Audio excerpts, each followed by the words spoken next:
The gym was nearly empty that Saturday morning when David Reynolds, a single dad and veteran, walked in with his old duffel bag slung over his shoulder. His daughter, Emma, trailed behind, her eyes wide as she looked at the mats, punching bags, and trophies glimmering in the corners. David wasn't here for glory. He wasn't here to prove anything. He was just a father, trying to give his little girl a glimpse of the discipline and strength that had once carried him through darker days. But fate had something else waiting for him. Across the mat stood Ethan and Evan Carter, the famous twin CEOs of a billion-dollar fitness brand, known across the country not only for their business empire but also for being karate black belts. They had a reputation for toughness on the mat and in the boardroom. When they spotted David, a grizzled man in his 40s with military tattoos peeking out from under his t-shirt, they exchanged a grin. "Sir," Ethan called out, adjusting his black belt, "want to spar with us, just for fun?" The room grew still. A couple of trainees stopped mid-kick, waiting to see if the veteran would accept. David gave a half-smile, glancing down at Emma. "You sure you want to do this with an old man?" he asked. The twins laughed, but it wasn't cruel, it was the laughter of men who respected courage. "We've heard vets fight with more heart than anyone. We want to see it." Emma's eyes shone with pride. "Dad, you should do it." So he stepped onto the mat. At first, it was light, a few quick jabs, some playful kicks. The twins were fast, polished, sharp from years of training. But David fought with something they didn't expect. He wasn't flashy, he wasn't quick, but every move carried weight, precision, and purpose. The kind of fighting style forged not in a dojo, but on battlefields where every decision meant survival. The spar turned intense. Ethan lunged, but David countered with a simple block that sent him stumbling. Evan tried a roundhouse, but David dodged and tapped his shoulder with a controlled strike. And then, for a moment, the room seemed to freeze. The twin CEOs, who had sparred with champions across the world, were sweating, panting, and struggling against a man who hadn't trained in years. Emma watched from the side, her little fists clenched, whispering, "Go, Daddy, go." But then it happened. In the middle of the spar, Ethan slipped, twisting his ankle. David could have pressed the advantage, could have won. But instead, he dropped down, held out his hand, and said, "Easy, you're not my enemy." The gym went silent. The CEOs looked at each other, then back at the veteran. For them, sparring had always been about victory, about showing strength. But David had just taught them a lesson without saying a word. Real strength isn't about beating somebody, it's about lifting them up.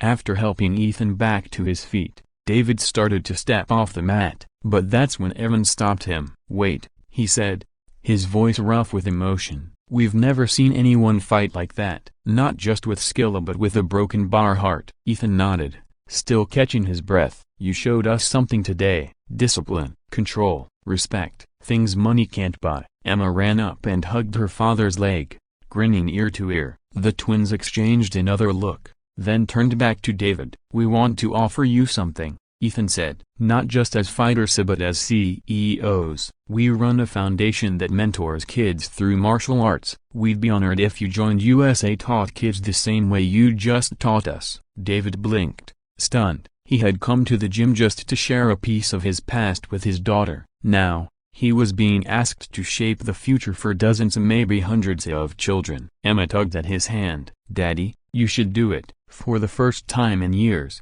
David felt something swell inside him, something bigger than the struggles of single fatherhood, bigger than the scars of war. He felt purpose.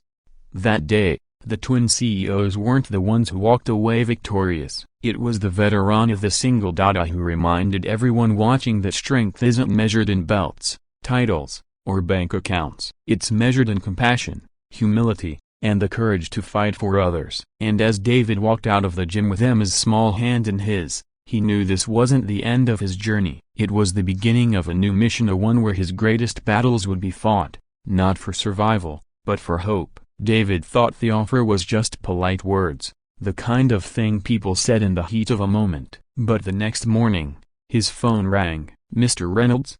A professional-sounding voice said, "This is Claire, assistant to the Carter brothers. They'd like to meet with you again today, if possible." David almost laughed. He was a single dad who worked late shifts at the auto shop, barely scraping by. Why would billion-dollar CEOs want another meeting with him? But when Emma overheard, her eyes lit up. "Daddy, you have to go. Maybe they'll give you a job teaching karate." So, after his shift, he put on his cleanest shirt and drove Emma to the Carter headquarters, a glass tower downtown that looked like it belonged in another world.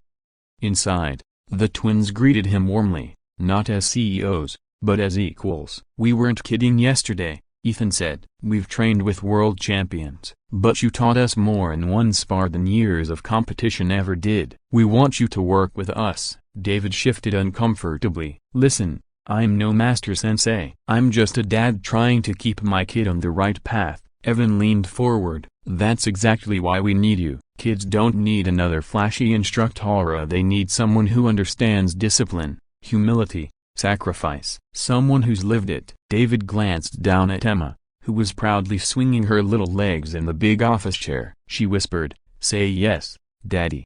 But he hesitated. Money was tight. His car barely ran. He didn't even know if he could balance this with work. Sensing his worry, Ethan slid a folder across the table. "We've already arranged everything. The foundation will pay you a salary enough that you can cut back hours at the shop, and we'll cover Emma's school fees if you join." David froze. His throat tightened. For years, he had been carrying the weight of the world on his shoulders, doing everything alone. And now, out of nowhere, two men who didn't owe him anything were offering to share that weight. He looked at Emma. Her eyes sparkled with hope. He finally whispered, "All right, I'll do it." The first day he walked into the youth dojo as an instructor, kids from broken homes, foster care, and struggling families filled the room. Some were angry, some shy, some carrying pain they didn't know how to express. David knelt down, looked them in the eye, and said, "You don't have to fight the world alone. This place here is where we fight together, not to hurt, but to grow." From that day forward, the single dad veteran became more than just a coach. He became a mentor, a role model, a father figure to dozens of kids who had none. And every time Emma watched him teaching, she sat a little taller. Her dad wasn't just her hero anymore, he was everybody's.